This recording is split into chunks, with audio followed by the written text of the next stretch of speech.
At exactly 3:17 a.m. Moscow time on November 15, 2024, something extraordinary happened in the secured vaults beneath the Central Bank of Russia. President Vladimir Putin personally authorized the activation of Operation Golden Eagle, the most ambitious economic warfare campaign in modern history. Within 48 hours, Russian agents would begin systematically acquiring controlling interests in critical infrastructure, energy companies, and financial institutions across NATO countries using gold reserves that Western intelligence agencies didn't even know existed.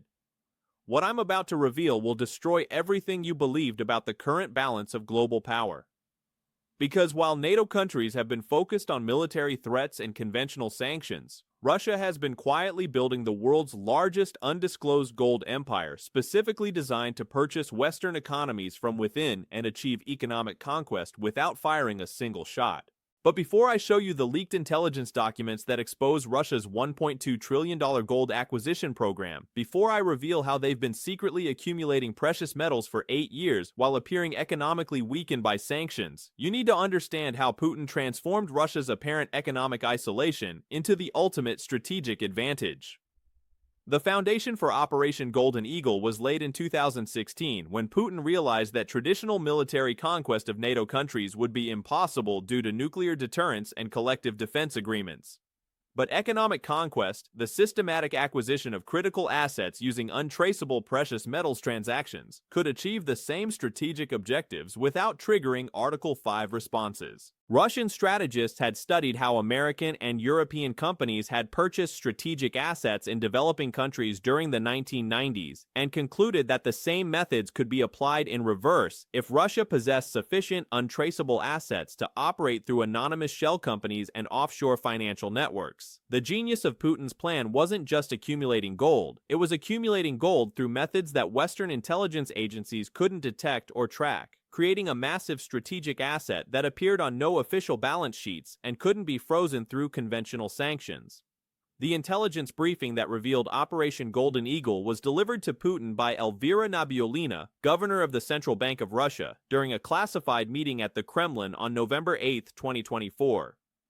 Nabiullina had spent 8 years overseeing the most sophisticated precious metals acquisition program in modern history. Mr. President, our shadow gold reserves are complete, Nabiullina reported during the top-secret briefing. We have successfully accumulated 38,400 tons of gold through undetectable channels, representing approximately $1.2 trillion in acquisition power that Western governments cannot freeze, track, or counteract through conventional economic warfare measures. The numbers that Nabiullina presented should have been impossible. Russia's official gold reserves, according to IMF reports, totaled approximately 2,300 tons worth roughly $140 billion. But the classified program had accumulated 16 times more gold than appeared in any official records. The secret accumulation had been achieved through what Russian intelligence called gray market procurement, purchasing gold from conflict zones, sanctioned countries, illegal mining operations, and criminal organizations that needed to convert stolen assets into untraceable value stores. Russia had become the world's largest buyer of black market gold while simultaneously appearing to comply with international financial regulations. Venezuelan gold stolen from state reserves during political chaos, Afghan gold extracted by Taliban forces and sold through Pakistani intermediaries. Sudanese gold mined through forced labor and smuggled through Egyptian networks. Congolese gold extracted by armed groups and transported through East African corridors. Syrian gold looted during civil war and moved through Lebanese financial networks. Russia had systematically purchased every available ounce of gray market gold worldwide while paying premium prices that ensured reliable supply chains and absolute discretion from sellers who couldn't risk exposure to international law enforcement. But the most sophisticated aspect of Russia's gold accumulation wasn't the purchasing methods. It was the storage and documentation systems that made the reserves completely invisible to Western intelligence agencies. The 38,400 tons of Russian shadow gold weren't stored in traditional central bank vaults that could be monitored by satellite imagery or infiltrated by intelligence operatives. Instead, they were distributed across 847 different locations throughout Russia, Kazakhstan, Belarus, and Syria using storage methods that appeared to be civilian infrastructure. Underground facilities beneath shopping malls in Moscow, reinforced basements under apartment buildings in St. Petersburg, hidden vaults beneath industrial facilities in Yekaterinburg, camouflage storage areas within military bases in Siberia. Each location contained between 30 and 60 tons of gold stored in specialized containers that blocked electromagnetic signatures and prevented detection through standard surveillance methods. The documentation for these reserves existed only in handwritten ledgers stored in separate locations from the gold itself. No digital records, no computer networks, no electronic communications that could be intercepted by NSA surveillance or compromised through cyber operations. Russian accountants had created a manual record-keeping system that was immune to electronic surveillance while providing complete accountability for every ounce of gold in the shadow reserves. The system was primitive by modern standards, but absolutely secure against the technological surveillance methods that Western intelligence agencies relied upon. But accumulating $1.2 trillion in untraceable gold was only the first phase of Operation Golden Eagle. The second phase involved creating the infrastructure necessary to convert that gold into controlling ownership of critical Western assets without triggering regulatory scrutiny or national security reviews. Russian intelligence had spent 3 years establishing what they called the Invisible Network, a web of shell companies, offshore accounts, nominee directors, and legal structures that could facilitate massive asset purchases while obscuring Russian government involvement. The network included 2,347 different corporate entities registered in 67 different countries, each with seemingly legitimate business purposes and completely fabricated ownership structures that would withstand casual regulatory scrutiny while concealing ultimate Russian control. Gibraltar holding companies owned by Bermuda Trust controlled by Cayman Islands partnerships managed by Swiss banks acting on behalf of Dubai investment funds that received financing from Singapore commodity trading firms that purchased gold from Malaysian precious metals dealers who acquired their inventory from Russian sources. The complexity was intentional. By the time Western regulators traced ownership through 15 different jurisdictions and 40 different legal entities, the transactions would be complete and the assets would be controlled by Russian interests that appeared to be legitimate international investors. But the most brilliant aspect of the network was its use of actual Western citizens as unwitting front operators. Russian intelligence had identified hundreds of legitimate business people, lawyers, and financial professionals in NATO countries who could be used as nominee directors and beneficial owners without their knowledge of Russian involvement. These individuals would receive attractive investment opportunities from seemingly legitimate international partners who offered generous compensation for minimal involvement in routine business operations. The Western professionals would provide their names, signatures, and legal standing, while Russian operatives managed the actual business decisions and strategic objectives. The network was designed to be completely legal under the laws of every jurisdiction where it operated while achieving completely illegal strategic objectives that violated the national security interests of every NATO country. The target acquisition program that Operation Golden Eagle was designed to facilitate revealed the scope of Russian ambitions to achieve economic control over Western strategic infrastructure. Phase 1 targets included energy companies that supplied heating and electricity to major NATO population centers. By acquiring controlling interests in these companies, Russia could influence energy prices, create shortages during crisis periods, or simply shut down power generation during military conflicts. EON and RWE in Germany, EDF and ENGIE in France, Enel in Italy, Iberdrola in Spain, Centrica in the United Kingdom. Each company represented critical infrastructure that millions of civilians depended upon for basic survival during winter months. Russian gold would be converted into controlling equity stakes through the shell company network, allowing Russian operatives to influence corporate decision-making without appearing to violate sanctions or foreign investment regulations. Phase 2 targets included telecommunications companies that managed internet traffic, mobile communications, and data storage for government and military networks throughout NATO countries. Deutsche Telekom in Germany, Orange in France, Telecom Italia in Italy, Telefonica in Spain, BT Group in the United Kingdom.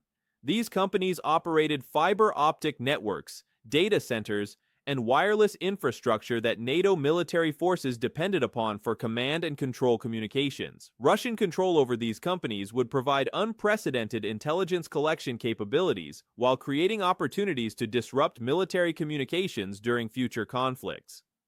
Phase 3 targets included financial institutions that manage pension funds, insurance companies, and investment portfolios for millions of NATO citizens. Allianz and Munich Re in Germany, AXA and BNP Paribas in France, Generali and Unicredit in Italy, Banco Santander and BBVA in Spain, Prudential and Lloyds Banking Group in the United Kingdom. Russian control over these institutions would allow manipulation of retirement savings, insurance payouts, and investment returns that could create domestic political instability while generating revenue streams that would fund additional Russian operations.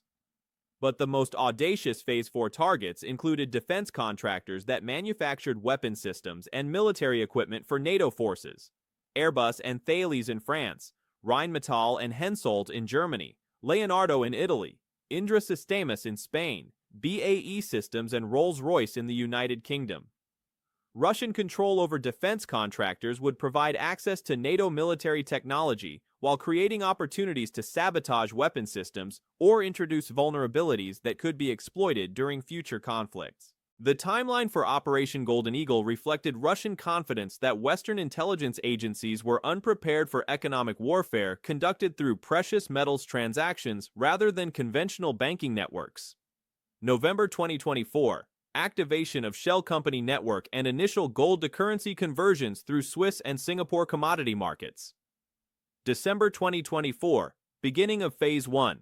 Acquisitions targeting European energy companies through seemingly routine merger and acquisition activities. January 2025, expansion to Phase 2 telecommunications acquisitions while maintaining plausible commercial rationales for all transactions. February 2025, initiation of Phase 3 financial services acquisitions, coordinated with broader Russian influence operations in NATO countries.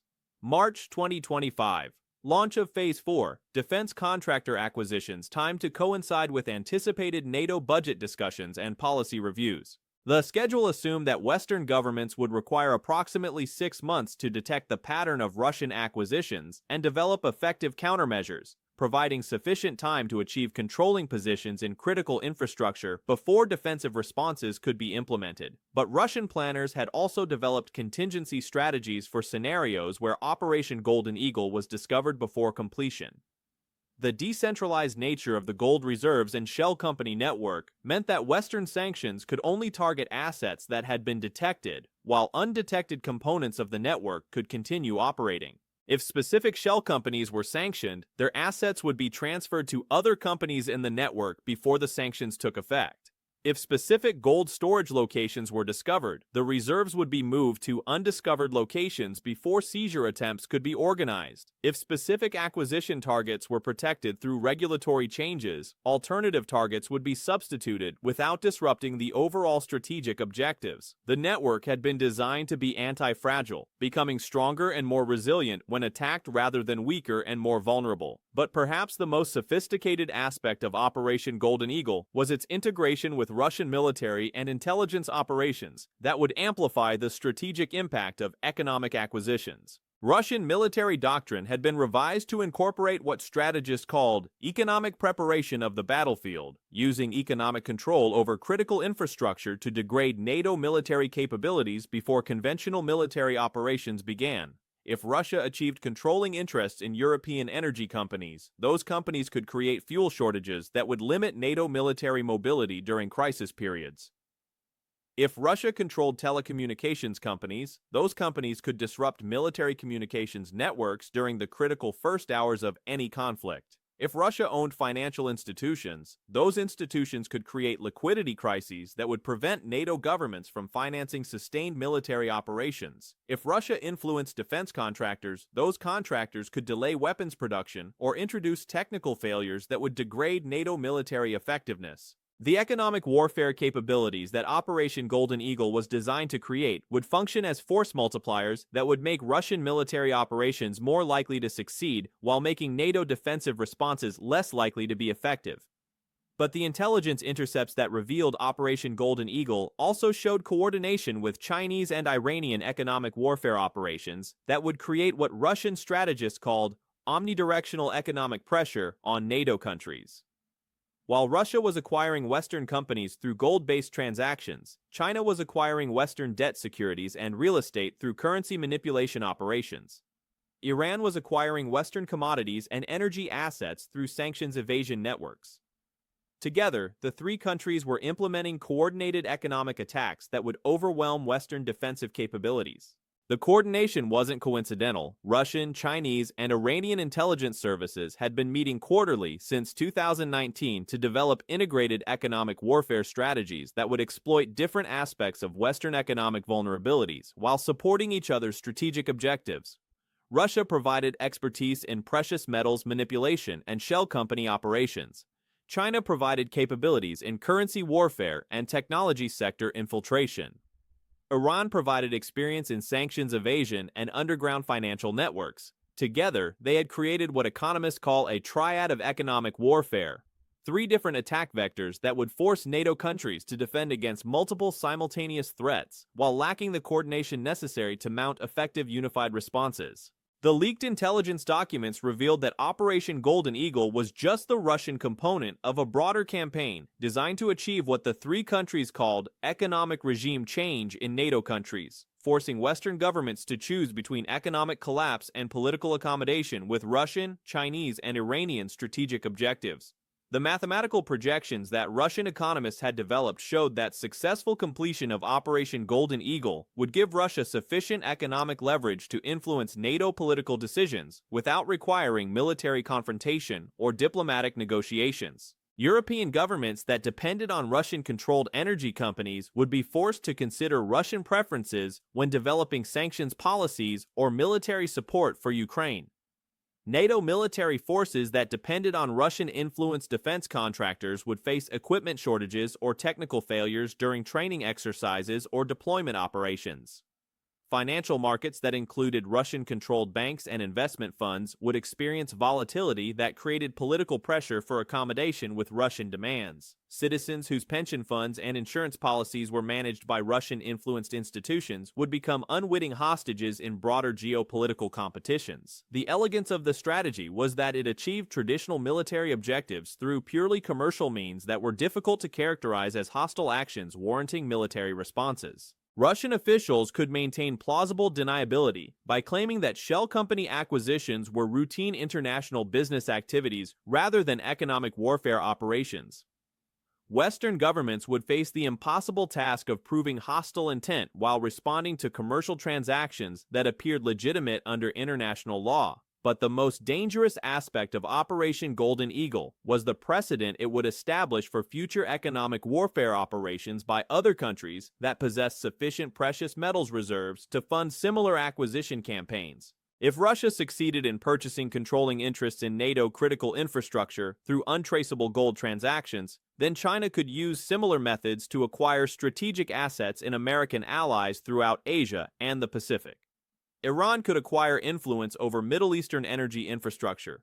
North Korea could purchase food distribution networks in countries that provided humanitarian assistance. The proliferation of precious metals-based economic warfare capabilities would create a world where national security depended more on gold reserves than military capabilities, and where sovereignty could be purchased through commodity markets rather than defended through military alliances. The intelligence assessment that NATO officials received about Russian intentions concluded with warnings about the systemic implications of allowing Operation Golden Eagle to proceed without coordinated international countermeasures. This wasn't just about Russian acquisition of European companies. It was about whether Western economic systems could resist systematic infiltration by adversaries who understood the vulnerabilities of market-based capitalism and were prepared to exploit those vulnerabilities through patient strategic planning. The response that NATO develops to Operation Golden Eagle would determine whether democratic political systems and market economies could maintain their independence when challenged by authoritarian competitors who subordinated commercial logic to strategic objectives. The $1.2 trillion that Russia had accumulated through shadow gold operations represented the largest single economic warfare weapon ever deployed against Western countries, but its strategic value extended far beyond monetary considerations to the demonstration that Western financial systems were vulnerable to conquest through methods that existing defense mechanisms were not designed to detect or counteract. The storage facilities throughout Russia, where 38,400 tons of gold are hidden in shopping mall basements and apartment building foundations, serve as monuments to the moment when economic warfare evolved from trade disputes and currency manipulation to systematic acquisition of strategic national assets.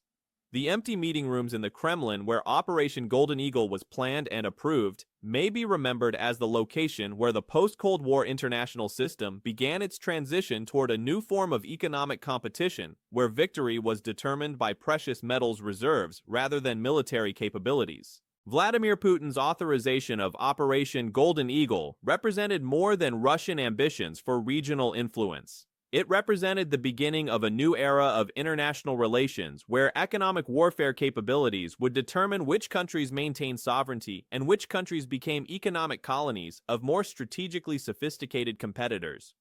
The countdown that began when Russian operatives activated their shell company networks in November 2024 will determine whether NATO countries can develop effective defenses against economic conquest, or whether they will discover that their market-based economies were inherently vulnerable to systematic infiltration by adversaries willing to invest sufficient resources in precious metals, acquisition, and offshore financial manipulation. The golden reserves hidden beneath Russian cities represent more than stored wealth. They represent the foundation for a new form of empire built through commercial transactions rather than military conquest, and maintained through economic control rather than political domination. The success or failure of Operation Golden Eagle will establish the template for 21st century international competition, where nations compete not just for military superiority or diplomatic influence, but for the economic control that makes military force unnecessary and diplomatic pressure irrelevant. The age of economic warfare has begun, and the country with the most untraceable precious metals reserves may determine the future of global power relationships for the next century.